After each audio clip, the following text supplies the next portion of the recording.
ucapkan Shalom, selamat pagi, Merry Christmas, selamat Hari Natal. Oke, terima kasih buat tetamu kita pagi hari ini. Ini satu berkat bagi kami, karena memang pernah melawat juga di sini, tapi ada beberapa tahun tidak melawat kami, khususnya di hari seperti ini. Tapi hari ini boleh ada di tengah-tengah kita. Jadi kepada anak-anak Tuhan tersebut kami ucapkan selamat datang. Amin. Beri tepuk tangan jemaat yang dikasihi Tuhan. Oke. Puji nama Tuhan. Kita sudah pernah memuji Tuhan. Ya, kita sudah menyembah Allah dengan segenap hati. Kita sudah memberi kepada Tuhan. Saatnya Tuhan akan memberi sesuatu kepada kita. Dan apakah yang akan Dia berikan kepada saudara dan saya? Itulah firman-Nya. Amin. Oke, sebentar kita akan dilayani oleh seorang hamba Tuhan dan ada di tengah-tengah kita hari ini, yaitu Pastor Agus Pare. Kenapa dia berada di tengah-tengah kita pagi hari ini? Karena sebelum COVID saya sudah pesan, tolong datang melayani Natal. Dan masa itu banyak gangguan. Gangguannya apa? Dia punya anak masih kecil, jadi kalau dikasih tinggal tidak ada yang jaga. Dan kalau dia bawa, tidak mau anak itu. Jadi 2 kali saya tawari, minta, mohon supaya datang, tapi terhalang. Hari ini dia bayar, tapi baru 1 kali dia bayar.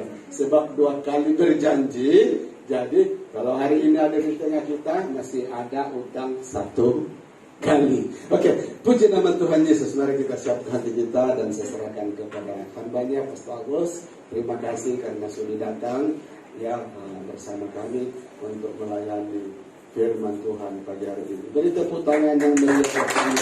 Haleluya.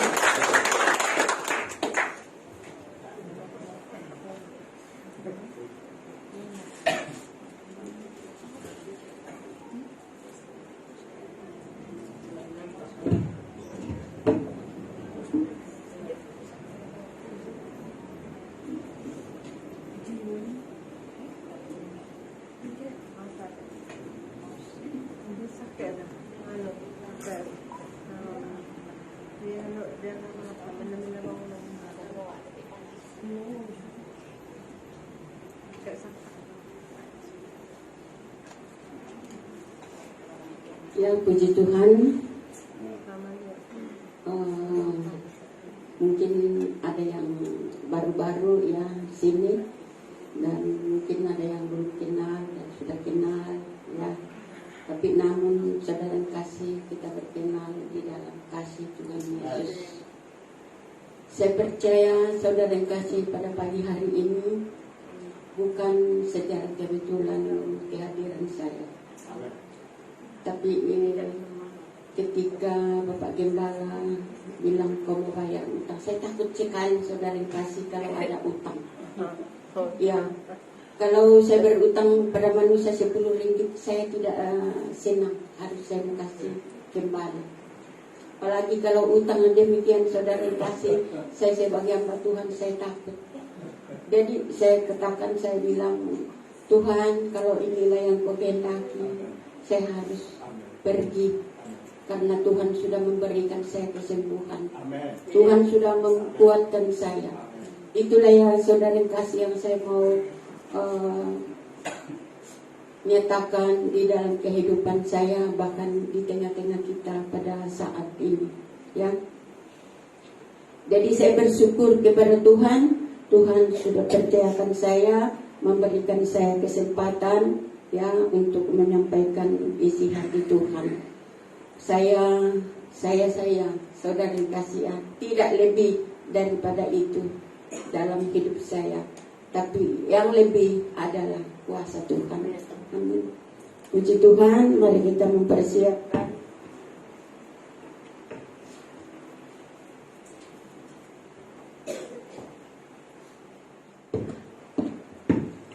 firman Tuhan yang terdapat di dalam Lukas pasal 2 ayat yang ke-11. Ayat ini saudara yang kasih di dalam Tuhan, yang tercatat di dalam Alkitab, saya percaya bahwa di seluruh dunia. Bulan ini, tahun ini akan diberitakan. Akan semua orang yang tahu datang ke dunia, yaitu Yesus Kristus. Lahir ke dunia, yaitu Yesus Kristus. Apa tujuannya saudara yang kasih Yesus lahir ke dunia? Mari kita melihat. Lukas pasal 2 ayat yang ke-11. Hari ini telah lahir bagimu juru selamat, yaitu Kristus Tuhan di kota Daud. Dan kita sambung di dalam Matius pasal 1 ayat yang ke-21.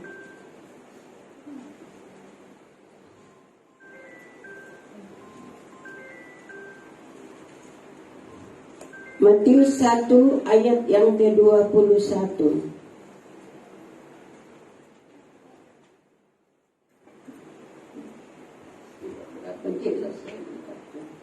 Coba siapa yang baca?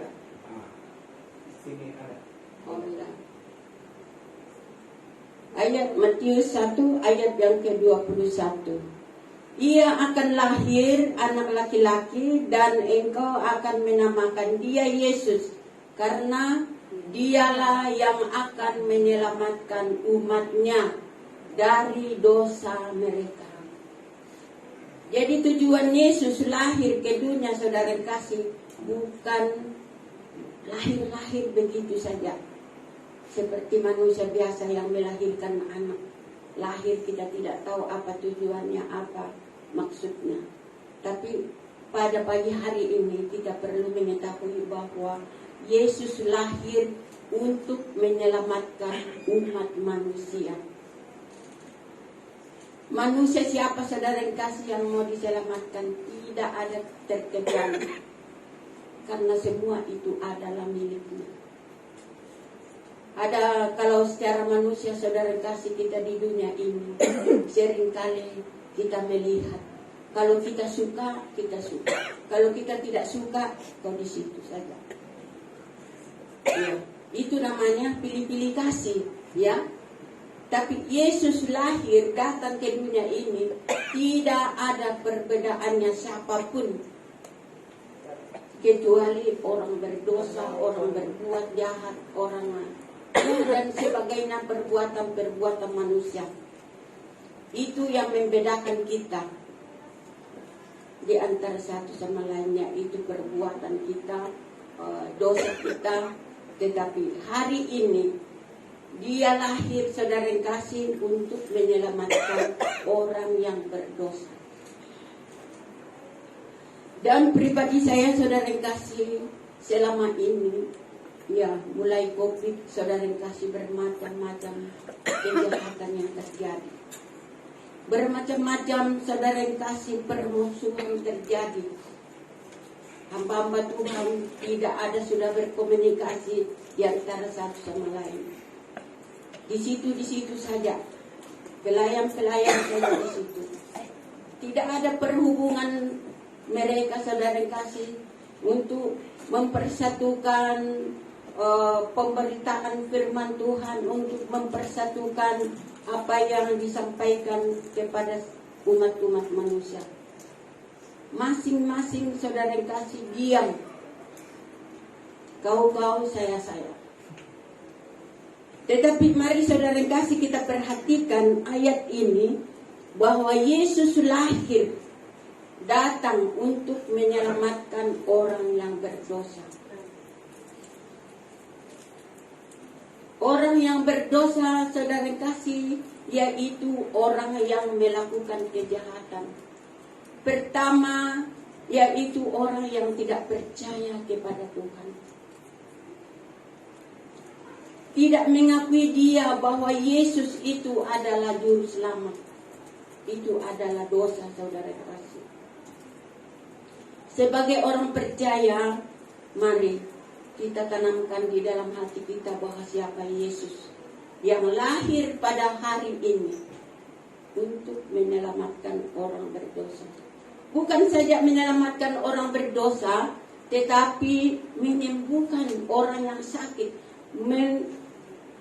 memulihkan semua persoalan-persoalan berbagai macam, ya, permusuhan, pertikaian, ya, kejahatan-kejahatan yang dilakukan manusia, itu semuanya Tuhan akan memperbaiki. Bagaimana saudara kasih kita memperoleh keselamatan kalau dosa menguasai kehidupan kita, dosa menguasai pikiran kita, memandang rendah sesama kita, memandang mereka tidak ada apa-apanya. Kalau kita sudah berjaya, saudara kasih, kita sudah memiliki apapun, kita pandang orang siapa dia. Inilah saudara kasih tujuan Yesus lahir ke dunia, untuk memperbaiki umat-umatnya. Karena ada ayat mengatakan bahwa dia tidak mau umatnya binasa. Dia tidak mau umatnya masuk neraka, saudara kasih. Jadi dia usahakan, dia memang itu rencana untuk menyelamatkan umatnya. Itu sebabnya dia katakan di sini bahwa ia akan lahir, ia akan melahirkan anak laki-laki dan engkau akan menamakan dia Yesus, karena dialah yang akan menyelamatkan umatnya. Dialah yang menyelamatkan umatnya, yaitu Yesus Kristus yang lahir. Kalau di dalam Lukas tadi mengatakan bahwa hari ini, ya, hari ini lahir seorang anak ke dunia, saudara kasih. Jadi itu Injil Lukas. Di mana-mana Injil, saudara kasih, semua itu diberitakan kelahiran tentang Yesus. Ada tujuan, ada maksud, ada makna kelahiran Yesus. Berbagai macam saudara kasih hamba-hamba Tuhan menyampaikan ayat ini, tetapi masing-masing punya apa? Punya dialah. Ya, kalau itu yang Tuhan taruh dalam hatinya, dia itulah yang disampaikan. Kalau dia katakan lahir begini, lahir begitu, tidak semestinya sama. Seperti Bapak Gembala di sini semalam dia sampaikan, dia, itu dia. Karena Yesus itu taruh di dalam kehidupan kita masing-masing. Saya, saudara kasih, tidak lebih daripada saya. Kalau itulah yang Tuhan taruh dalam hati saya, itulah yang saya sampaikan. Jadi hari ini saudara kasih, ya sudah jelas mengatakan di dalam Lukas tadi, bahwa hari ini telah lahir bagimu juru selamat, yaitu Kristus Tuhan di kota Daud. Hari ini. Padahal bukan hari ini saudara kasih, memang sudah tahun-tahun yang lalu, 2000 yang tahun lalu dia datang ke dunia. Tetapi pemberitaan ini tidak pernah diabaikan dan tidak pernah putus, disampaikan kepada umat-umatnya, supaya mereka bertobat, supaya mereka tidak melakukan kejahatan, karena dia mengasihi kita. Saudara yang kasih dalam Tuhan,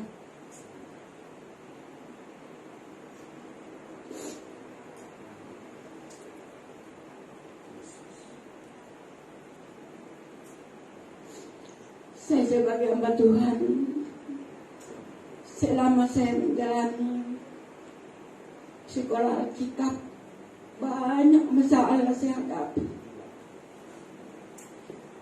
Banyak hal terjadi, saudara yang kasih, saya hadapi. Tapi saya tidak pernah putus asa. Saya selalu katakan, ini saya Tuhan, ini saya milikmu. Tuntun saya Tuhan. Itu saja yang saya katakan kepada Tuhan ketika saya berdoa.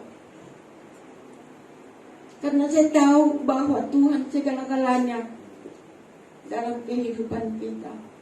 Tidak ada yang lain, saudara yang kasih. Karena sudah nyata di dalam Matius tadi mengatakan bahwa dia datang untuk menyelamatkan orang berdosa. Di dalam Roma mengatakan bahwa tidak ada satu orang pun tidak akan berbuat dosa. Semua orang berdosa. Baik kecil, baik besar, baik pangkat, baik apapun. Semua orang berdosa. Itu sebabnya dia datang ke dunia, saudara kasih, untuk menyelamatkan orang berdosa. Tapi banyak saudara yang kasih yang belum benar-benar mengerti. Walaupun saudara yang kasih, saya katakan di sini bahwa biarpun sudah melayani Tuhan, biarpun jawatannya apa saudara yang kasih, tetapi ia masih ada kekurangan kita sebagai manusia. Itu sebabnya saudara yang kasih dalam Tuhan, saya percaya kalau kita saudara kasih sebagai orang yang sungguh-sungguh percaya kepada Tuhan, mari kita berpegang kebenaran firman ini, bahwa Yesus lahir ke dunia untuk menyelamatkan kita. Baik itu masalah kita, baik itu kita menghadapi penyakit dan sebagainya, saudara kasih. Karena bukan dikatakan bahwa satu saja masalah, satu saja pergumulan, saudara kasih banyak. Baik dalam keluarga, di lingkungan kita, tidak ada yang satu pun benar dikatakan firman Tuhan. Semua orang berdosa. Di dalam 1 Yohanes mengatakan kalau kita tidak katakan bilang saya orang berdosa, itu menipu diri kita sendiri. Oh, saya tidak berdosa, saya tidak buat ini, saya tidak ini. Itu tipu diri kita sendiri, saudara kasih. Jadi ada baiknya saudara kasih, kita selalu memahami kebenaran firman Tuhan. Karena firman Tuhan itu adalah kekal selama-lamanya. Dari sekarang sampai selama-lamanya. Dan seterusnya ayat yang saya mau sampaikan pada pagi hari ini,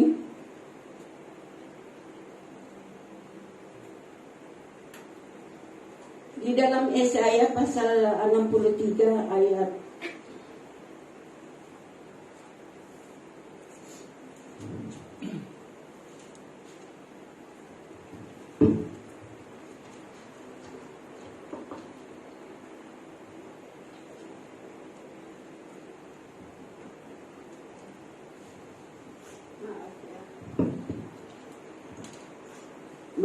Yesaya pasal 63 ayat 1 bagian B. Coba baca, siapa yang dapat tolong baca ya. Yesaya 63 ayat 1 bagian B. Yesaya 63. Oke.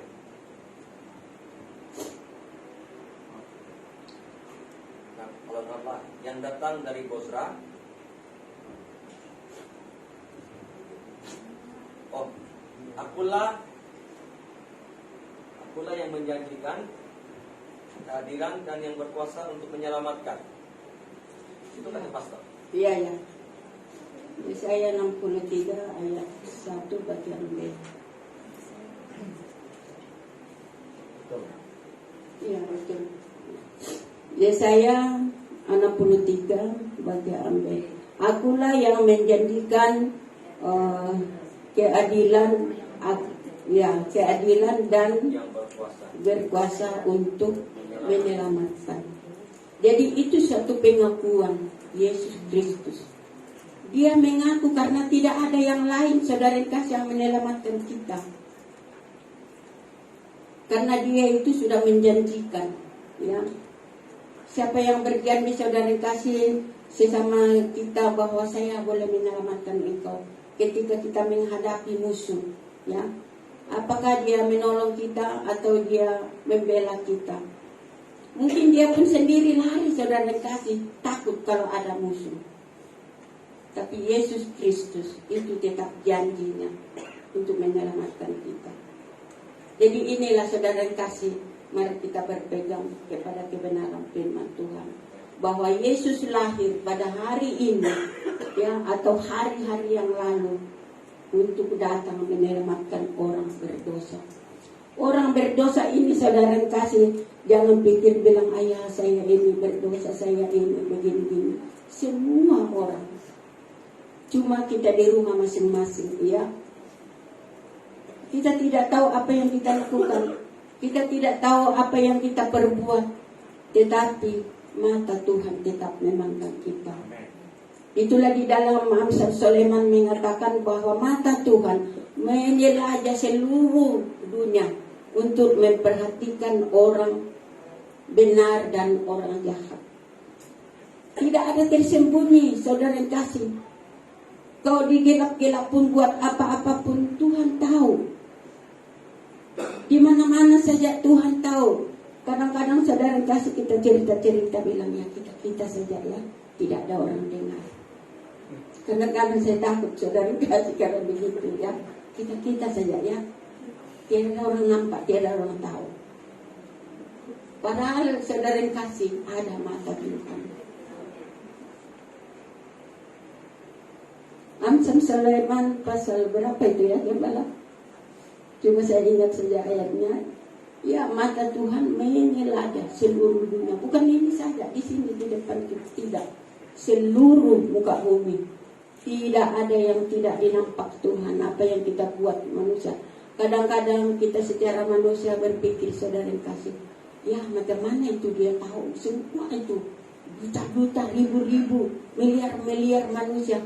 Dia boleh tahu apa orang buat. Itulah keajaiban Tuhan, saudara kasih.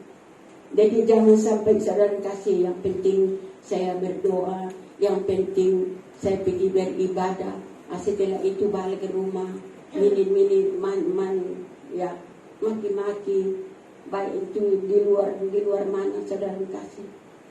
Kita perlu sadar bahwa ada Tuhan selalu memperhatikan kita. Jadi itu sebabnya saudara yang kasih kelahiran Tuhan Yesus pada hari ini, saudara yang kasih untuk menyelamatkan kita. Jadi saya percaya saudara yang kasih melihat saya berapa umur saya. Ya. Siapa yang tahu berapa umur saya? Gimana? Hanya Tuhan yang tahu. Banyak orang bilang mungkin baru 60 kah. Saya punya umur ya kalau betul-betul saudara kasih 72 sudah. Ya, 72.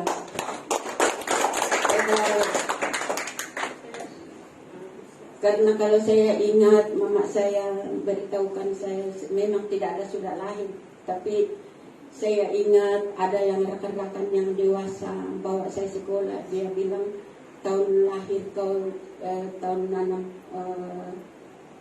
52 ya. Tahun 50. Jadi masa-masa itu tahun Jepun bilang ya, tahun Jepun masuk ke Toraja di sana. Masa itu jadi saya ini kecil-kecil baru lahir dibawa pergi tapok-tapok. Jadi saya ingat-ingat lah itu, mungkinlah begitulah. Jadi saya ingat itulah umur saya dari situ-situ saya ingat-ingat. Tidak tahu betul kan, tapi memang mereka cerita begitu orang tua. Jadi itulah saya bilang ya Tuhan yang tahu umur saya. Ya manusia memang begitu karena kita dulu tidak ada sudah lahir di Toraja ya, di kampung-kampung saudara kasih, tapi itu cerita orang tua kita. Jadi kita pun mesti dengar ya. Jadi itu sebabnya saudara kasih dalam 72 tahun saya ini saudara kasih Tuhan pelihara saya. Saya merantau saudara kasih di rantau orang lebih banyak daripada di tempat lahir saya. Siapa yang jaga saya saudara kasih adalah Tuhan. Berbagai macam saya hadapi, saya lalui kehidupan dalam rumah tangga saya, dalam keluarga saya, saudara kasih, semua saya lalui. Saya merasakan saudara kasih apa yang terjadi dalam hidup saya. Tetapi ketika saya menjadi hamba Tuhan, saya sadar bahwa Tuhan tidak membiarkan saya. Iya, Tuhan tidak membiarkan saya dan Tuhan selalu menjaga saya. Itu satu keyakinan saya saudara kasih. Jadi itu sebabnya saudara kasih firman Tuhan pada siang hari ini. Mari kita mencari Tuhan dengan sungguh-sungguh. Dan seterusnya saudara kasih, kita melanjutkan pembacaan kita di dalam Yohanes 1 Yohanes pasal 2 ayat yang kedua. 1 Yohanes pasal 2 ayat yang kedua. Dan ia adalah pendamai untuk segala dosa kita, dan bukan untuk dosa kita saja, tetapi juga untuk dosa seluruh dunia. Nah, saya sudah katakan tadi bahwa bukan kita saja orang berdosa, tetapi seluruh dunia. Seluruh dunia ini saudara kasih berbagai bangsa, hitam putih, besar kecil, tinggi pendidikan, tidak ada pendidikan, semua itu seluruh muka bumi ini itu berdosa. Jadi Tuhan semua tanggung semua itu. Tuhan semua mau selamatkan. Ya. Sedangkan satu orang saudara yang kasih kita tidak dapat menolong, apalagi seluruh muka bumi dapatkah kita tolong? Tetapi karena Tuhan punya ajaib, Tuhan punya kuasa, ya, menyelamatkan seluruh muka bumi ini. Kalau kita perhatikan saat-saat ini saudara yang kasih, banyak yang terjadi. Israel, di Rusia, di sana. Begitu anak-anak saudara yang kasih kehilangan orang tuanya, keluarganya. Ada satu baby saudara yang kasih, saya melihat orang ambil, sudah tidak ada orang tuanya. Kehilangan semua. Siapa yang menyelamatkan anak kecil ini saudara yang kasih, yang tidak tahu apa-apa? Itu Tuhan mau perlihatkan keajaibannya. Dia angkat-angkat saudara yang kasih, aku bilang, kalau aku dekat-dekat aku ambil itu anak. Iya. Karena semua kehilangan, keluarga semua meninggal di kena tanah runtuh. Ya sudah semua tahu kan, ya. Peperangan di sana saudara yang kasih, banyak umat-umat manusia. Jadi itu sebabnya saudara yang kasih, bukan itu saja yang terjadi pada saat ini. Kedengarannya bahwa itu COVID lagi mau kembali. Kalau kita dengar saudara yang kasih, jangan tanggapi. Saya ingatkan kita panggil Tuhan di dalam kehidupan kita. Kita mati di dalam Tuhan. Kita hidup di dalam Tuhan. Itu di dalam Roma saudara kasih menyatakan bahwa kita mati. Iya, Roma kasih Timotius kasih. Iya, itu dikatakan. Kita mati di dalam Tuhan, kita hidup di dalam Tuhan. Jadi hidup kita ini ada di tangan Tuhan. Kalau kita mau mati belum waktunya saudara yang kasih, belum juga kita mati, karena ada janji Tuhan di dalam kehidupan kita. Hanya Tuhan mau saat ini saudara yang kasih, yaitu untuk percaya dan memegang janji-janjinya. Memegang yaitu janji Tuhan untuk menyelamatkan kita. Jadi jangan kita terpikir sana sini, ya. Kalau kita mau berdoa terus. Mau membaca firman. Ya. Jadi itulah yang Tuhan mau janjikan di dalam kehidupan kita, saudara yang kasih.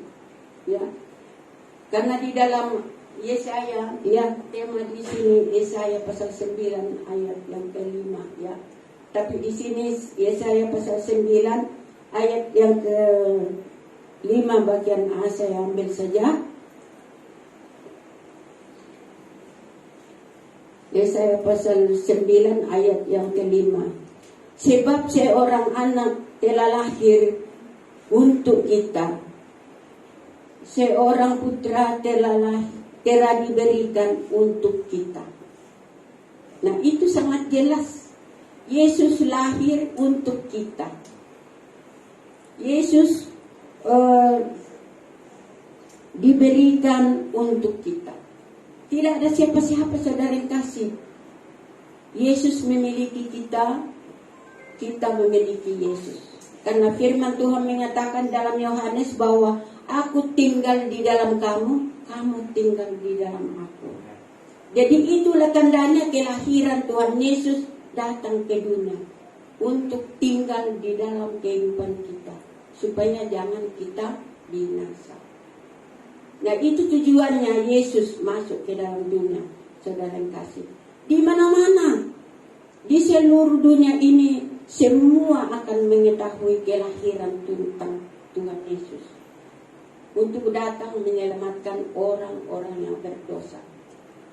Jadi saya ingatkan kita pada hari ini, saudara yang kasih, kalau ada yang melakukan hal-hal yang tidak berkenan kepada Tuhan, itu tinggalkan.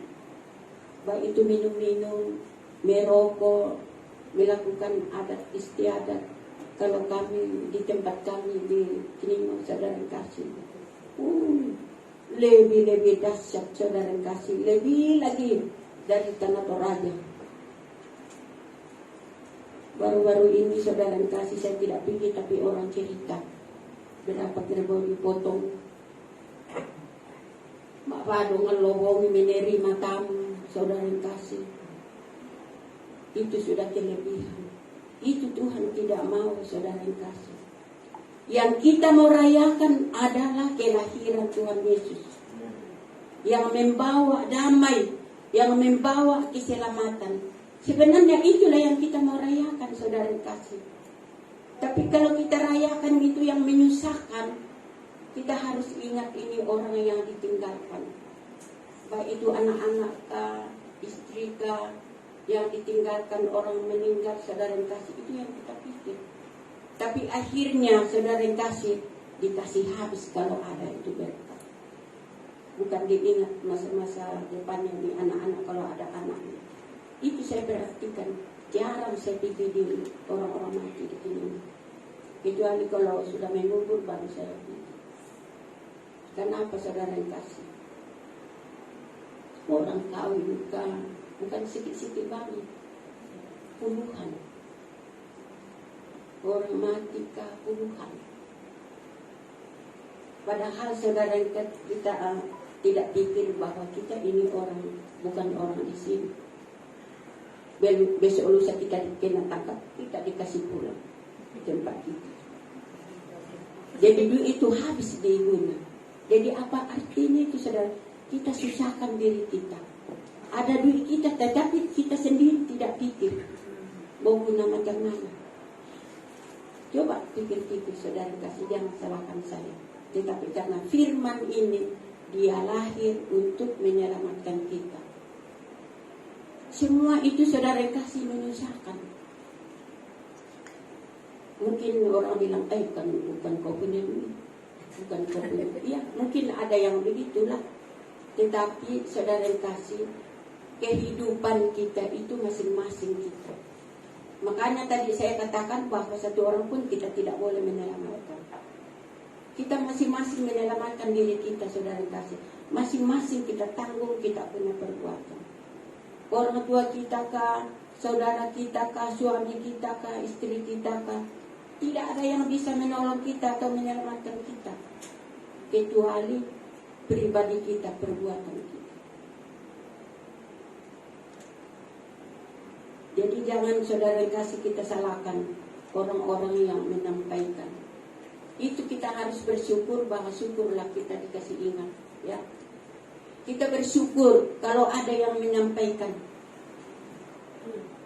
Karena ada ayat juga dikatakan di dalam Roma, kalau saya tidak salah 10, mengatakan bahwa macam mana orang mengetahui kalau tidak ada orang sampaikan? Macam mana orang mengerti kalau orang tidak diajarkan? Jadi kita bersyukurlah kalau ada yang mengingatkan kita sesuai dengan firman Tuhan. Itu kita harus juga selidiki apakah ini sesuai dengan firman atau orang reka-reka kah, minta puji kah, ya. Kita harus kembali kepada firman. Karena firman itu tidak ada yang janji yang salah. Jadi itu semuanya nyata, saudara kasih. Tidak mungkin Tuhan mau ajarkan kita yang tidak bagus. yang tidak baik. Karena dia mau saudara kasih supaya kita dilepaskan dari segala dosa-dosa kita.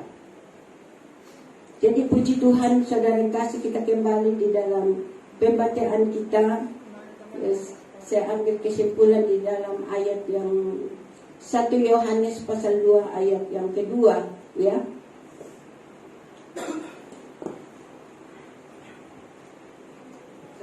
Iya. Dan ia adalah pendamai untuk segala dosa kita, dan bukan untuk dosa kita saja, tetapi juga untuk dosa seluruh dunia. Dan teruskan ayat yang ketiga.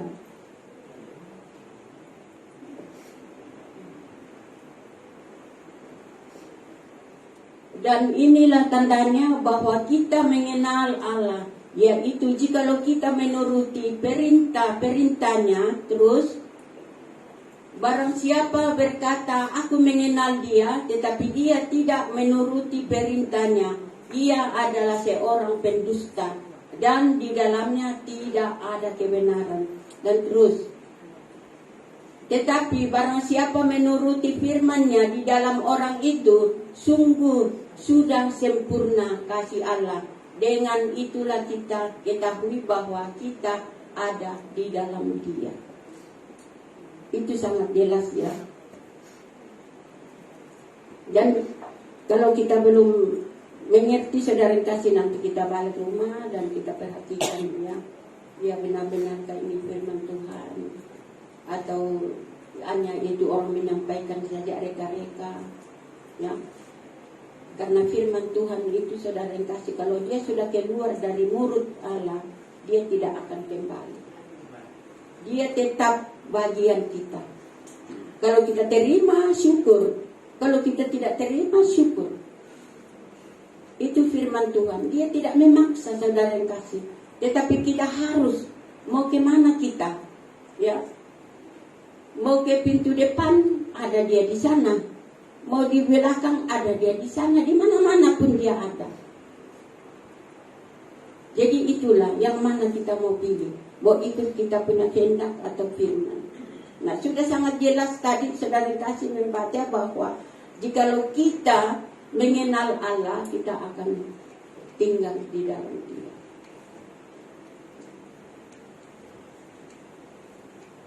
Kalau saudara kasih kita renung-renungkan dunia ini, saudara kasih, memang kita tidak dapat lari.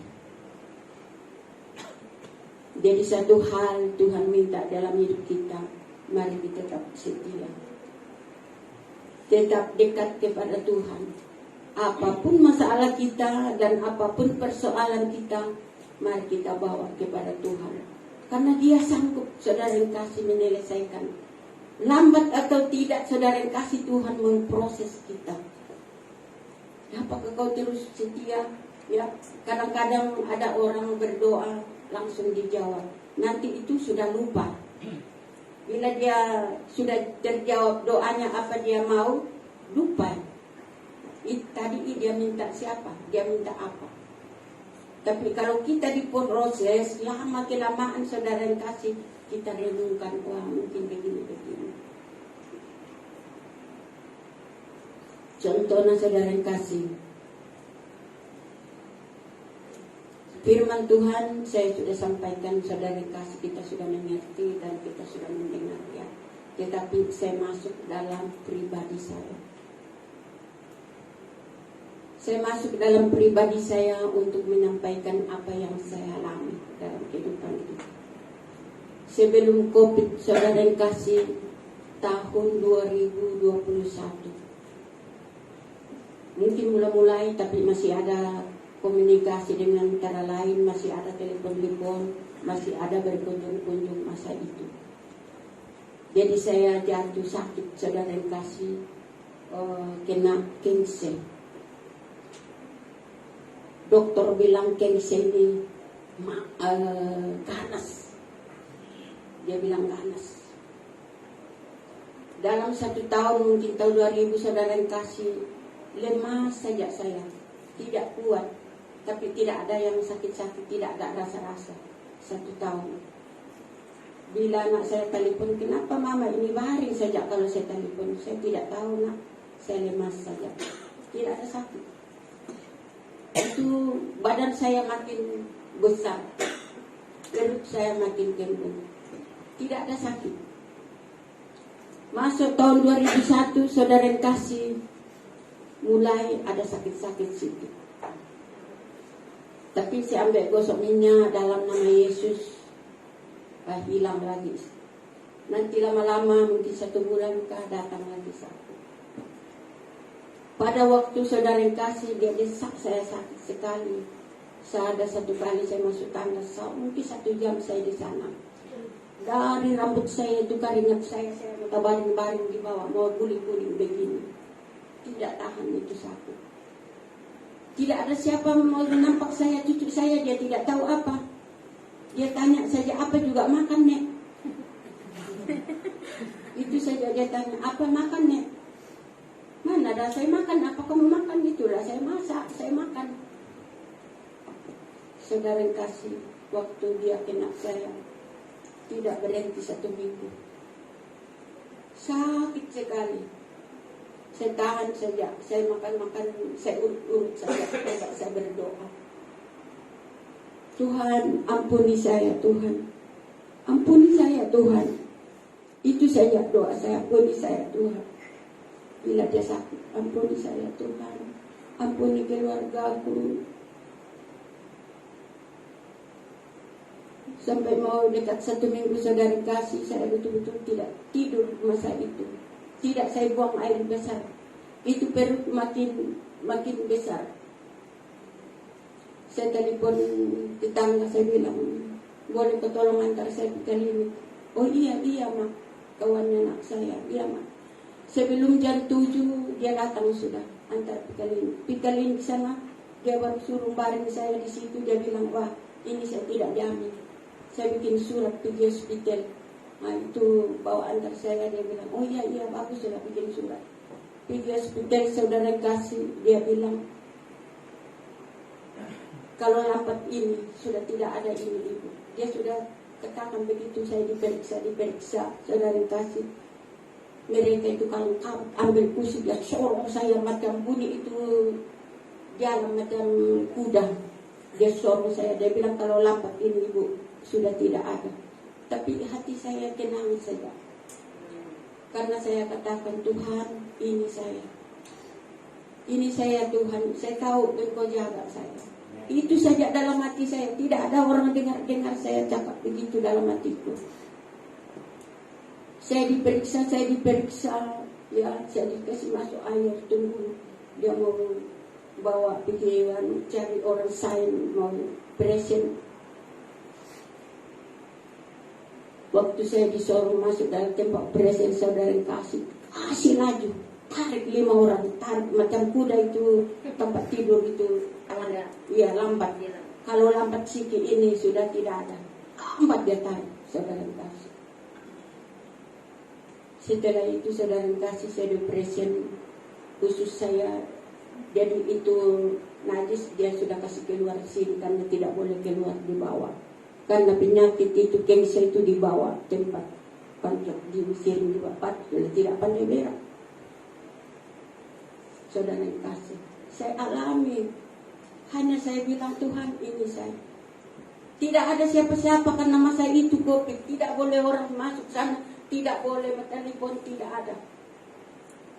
Hanya Tuhan saja yang tahu saya masa itu. Saudara yang kasih, bayangkan. Kanker ganas. Kalau didengar cerita ini tidak ada orang yang selamat. Kalau cerita ini kanker, lama-lama memang ya. Tahu saudara yang kasih biayanya mau 70.000 dolar uang sini. Ditanya-tanya ada satu dokter bilang, kau sanggupkah? Kau sanggupkah bayar? Saya diam saja.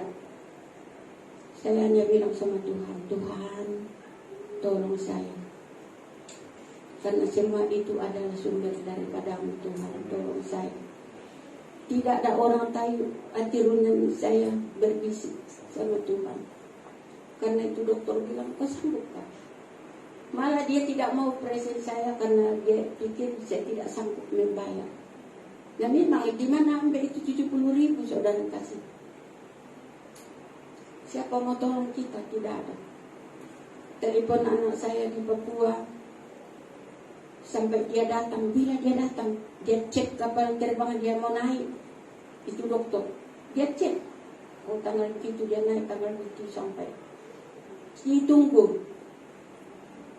Kau sanggup gak bayar biaya memahami? Anak saya menjawab, dia bilang, saya tidak cakap sanggup, saya tidak cakap tidak. Akhirnya saudara yang kasih, dicari saya punya suami, karena kami lama memang tidak berkumpul. Jadi papar saya dikini. Memang dicari, pertama memang dicari. Tapi anak saya tidak mau kasih jumpa. Saya bilang, kasih tahu lah bapak nak dia datang. Saya keluar, diberi waktu 1 minggu keluar di rumah, saya telepon dia. Karena dia juga tahu sudah, anak kasih tahu dia datanglah. Dia telepon macam mana, mamanya. Datang juga dia. Jadi saya percaya bahwa ini Tuhan membuat saya begini supaya kami bertemu. Akhirnya itu saudara kasih, sebelum dia tolong saya masuk hospital, saya bilang aku minta maaf. Selama kita ini berjauhan, saya minta maaf. Apapun kekurangan kita dulu, kesilapan kita dulu, saya minta maaf. Dia pun juga bilang iya, saya menyesal. Dia cakap begitu. Itu suami saya, saudara kasih, Cina. Jadi saya percaya bahwa inilah cara Tuhan menolong kita. Akhirnya biaya itu tidak seperti itu. Seperti orang di sini lah, biayanya hanya turun naik, isi minyak, itulah yang membuat ada biaya. Saudara kasih. Bayangkan 1 tahun saya merawat di Queen Elizabeth di Likas. Saya di kemoterapi 21 kali kemoterapi. Ada orang baru 2 kali kemo, saudara itu sudah botak rambutnya. Saya tidak begini-gini saja saya rambut saya. Jadi itulah kebaikan Tuhan, saudara. Banyak orang bilang, kenapa rambutmu tidak botak? Oh, mana aku tahu. Iya, mana aku tahu. Begini saja rambut saya. Nah, baru 2 kali kena kemo sudah botak-botak semua. Jarang-jarang yang tidak jatuh, saudara. Bayangkan. Saya di kemoterapi 21 kali. 15 kali pertama. Radioterapi 10 kali. Bayangkan. Jadi saudara yang kasih pikirlah biaya itu. Ya. Saudara yang kasih setelah saya selesai kemoterapi begitu banyak kali, kedapatan masuk paru-paru. Itu cancer. Disambung lagi kemoterapi, masih kuat COVID, masih masa itu kuat COVID, saudara yang kasih. Jadi masa itu tidak boleh saya tinggal di hospital karena tidak ada tempat. Dia bilang bagus kasih obat saja. Kalau saya pergi pasang obat 1 kali, suruh balik rumah, kasih obat makan di rumah. Tidak keluar di rumah, mungkin ada 3 bulan. Itu kemoterapi di rumah. Itu bagian paru-paru saya ada masuk paru-paru. Semua keluarga sudah takut pada waktu masuk paru-paru saya. Tapi saya tidak pernah saudara kasih bahwa saya mau mengeluh, saya mau putus asa, tidak. Pengharapan saya katakan, saya bilang ini saya Tuhan. Itu saja saya katakan sama Tuhan karena saya tahu bahwa saya adalah milik Tuhan. Apapun kejadian, apapun terjadi dalam hidup saya ada di tangan Tuhan.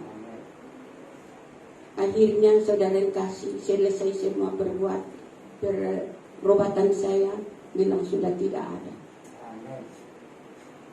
Obat itu kuat sekali saudara yang kasih. Lemas pada waktu saya kemoterapi di rumah makan obat. Bayangkan saudara yang kasih, mau makan susah, tidak boleh, mau cari sedap-sedap punya. Ya, mau minum pun tidak boleh, mau sedap-sedap punya. Mau sedap pun lain turun di bawah. Itu ada 1 tahun lebih saudara kasih. 1 tahun 3 bulan. Dalam keadaan saya demikian hadapi. Jadi setelah saudara kasih saya perhatikan firman ini, itulah saya katakan tadi bahwa kehadiran saya bukan secara kebetulan. Tetapi Tuhan mau supaya saya menceritakan, yaitu perbuatan Tuhan. Pekerjaan Tuhan di dalam kehidupan saya. Itulah yang utama Tuhan mau saudara kasih, supaya kita harus tetap percaya kepada Tuhan. Apapun keadaan kita tetap percaya sama Tuhan. Kalau kita mati, ya kita mati dalam Tuhan. Jangan kita mati dalam berbuat jahat. Ya. Tapi kalau kita mati, percaya sama Tuhan, mengandalkan Tuhan, mengutamakan Tuhan, kita sembuh tidak sembuh itu adalah kuasa Tuhan sendiri. Itu sebabnya saudara kasih, jangan kita hanya mendengar kelahiran Tuhan Yesus. Dia lahir, tujuannya apa dia lahir, begitu saja. Tidak ada makna kelahiran Tuhan Yesus. Ada rencana Tuhan Yesus untuk menyelamatkan kita. Jadi inilah saudara yang kasih, yang perlu kita pegang, yaitu kebenaran firman Tuhan. Kita susah-susah, senang-senang, kita hidup di dalam Tuhan. Tetap percaya. Walaupun saudara yang kasih, saya sebagai hamba Tuhan, yang mungkin memang mereka tidak meyakini saya seorang hamba Tuhan, tetapi saya sendiri bahwa saya adalah hamba Tuhan. Hamba Tuhan ini saudara yang kasih bukan mau dipuji-puji, bukan mau disanjung-sanjung. Tidak, saudara yang kasih kalau hamba Tuhan. Harus ada saudara yang kasih jelek-jeleknya yang dilemparkan kepada kita. Karena contoh yaitu Yesus Kristus. Adakah Yesus Kristus orang mengakui dia bahwa dialah juru selamat? Tidak ada. Mau dibunuh, Yesus mau dibunuh. Dia mengajar mereka tentang keselamatan, tetapi mereka mau bunuh dia. Apalagi kita manusia seperti ini, saudara kasih, siapa mau percaya kita? Tapi itulah, orang percaya, tidak percaya, kita tetap berdiri di dalam Tuhan. Itu bagian pribadi saya, saudara kasih. Orang kenal kita, tidak kenal, Tuhan kenal kita, kita siapa. Itu saja pegangan saya, saudara kasih. Dia kasih kita pelayanan, dia kasih kita apa-apa, ya kita bersyukur. Dia mendengar kita kalau kita ingatkan, tidak mendengar, itu terserah. Yang penting kita lakukan apa yang dikehendaki Tuhan dalam kehidupan kita. Jadi itu sebabnya saudara yang kasih, saya percaya bahwa kehadiran saya bukan secara kebetulan, tetapi Tuhan mau saya sampaikan bagaimana Tuhan menyembuhkan saya dan bagaimana kuasa Tuhan di dalam kehidupan saya dalam umur sedemikian. Karena Tuhan itu tidak kira umur berapa kita Tuhan ambil. Biarpun kita tua-tua kalau belum dia ambil, biarpun masih kecil-kecil kalau Tuhan ambil. Karena dia yang berkuasa. Satu hal saja Tuhan mau janjikan dalam hidup kita adalah percaya. Mengakui dia sebagai juru selamat kita. Tidak ada yang lain saudara kisah yang kita mau berikan kepada Tuhan. Hanya kita mau percaya, ini saya Tuhan. Ini saya milikmu Tuhan. Itu saja. Dan jangan melakukan hal-hal yang tidak dikenal oleh Tuhan. Itulah karena firman Tuhan sudah katakan bahwa Yesus datang ke dunia untuk menyelamatkan orang berdosa. Kalau kita tahu itu tidak boleh, janganlah lakukan. Ya. Kalau orang bilang janganlah kau merokok, janganlah. Tapi kadang-kadang bilang pelan-pelan lah. Ya. Kalau orang bilang jangan main judi, tidak, sikit-sikit saja beli nomor. Mana tahu kena? Itu kadang-kadang. Saya selalu jumpa di bandar-bandar kini kadang-kadang. Tengok beli nomor. Apa yang bakal rumun-rumun di sana, bakal kumpul-kumpul. Ditengok, nomor. Padahal mungkin kita di rumah makan ada saja beli nomor itu. Ya benar saudara. Itu semua yang Tuhan tidak mau kita lakukan. Bukan saja mencuri bilang jahat, bukan saja membunuh bilang jahat, tidak. Apa yang tidak bagus itulah yang dikatakan jahat. Jadi itu sebabnya mari kita belajar, ya. Kita belajar merendahkan diri di hadapan Tuhan, percaya kepada Tuhan. Ya, kita mengakui Dia bahwa Engkaulah Bapakku, ya, Engkaulah Rajaku. Dimanapun kita berada, kita tetap berpegang janji Tuhan bahwa kita mati di dalam Tuhan, kita hidup di dalam Tuhan. Itulah janji-janji firman Tuhan pada siang hari ini. Nah, puji Tuhan, saudara yang kasih, saya tidak membawa lebih jauh, tetapi kita percaya bahwa kalau kita ada masalah, mari datang kepada Tuhan.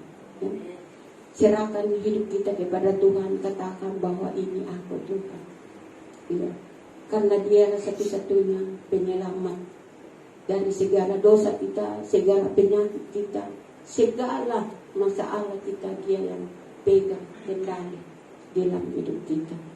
Puji Tuhan, saudara kasih, sampai di sini firman Tuhan yang saya sampaikan. Walaupun tidak sempurna, tetapi kita yakin bahwa Tuhan yang menyempurnakan di tengah-tengah kita. Haleluya. Dan saya rindu, saudara kasih, kita mengiringi satu pujian, yaitu apa ya? Dapat saya tulis. Ingat kasihnya, ya. Ingat. Tahu.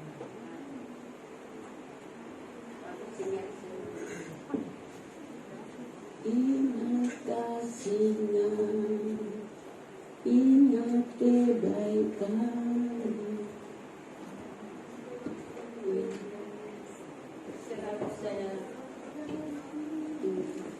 Haleluya.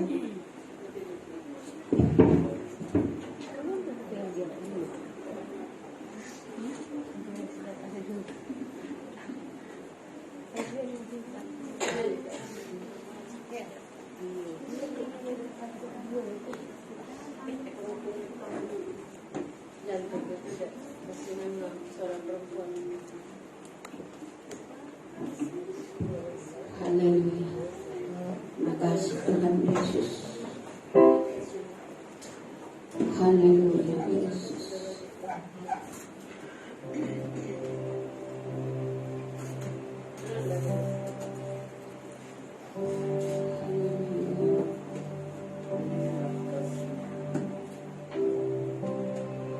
Haleluya. Mari kita bangkit berdiri semua, kita nyanyikan pujian ini. Haleluya Yesus. Kita ingat kebaikan Tuhan. Kita ingat kasih Tuhan. Haleluya. Kebaikan Tuhan dalam kehidupan kita. Haleluya Yesus.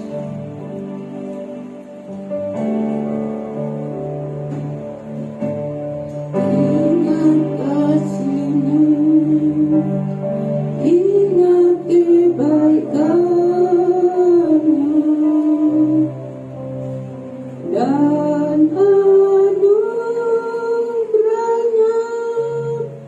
selamatkanku sebab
Dalam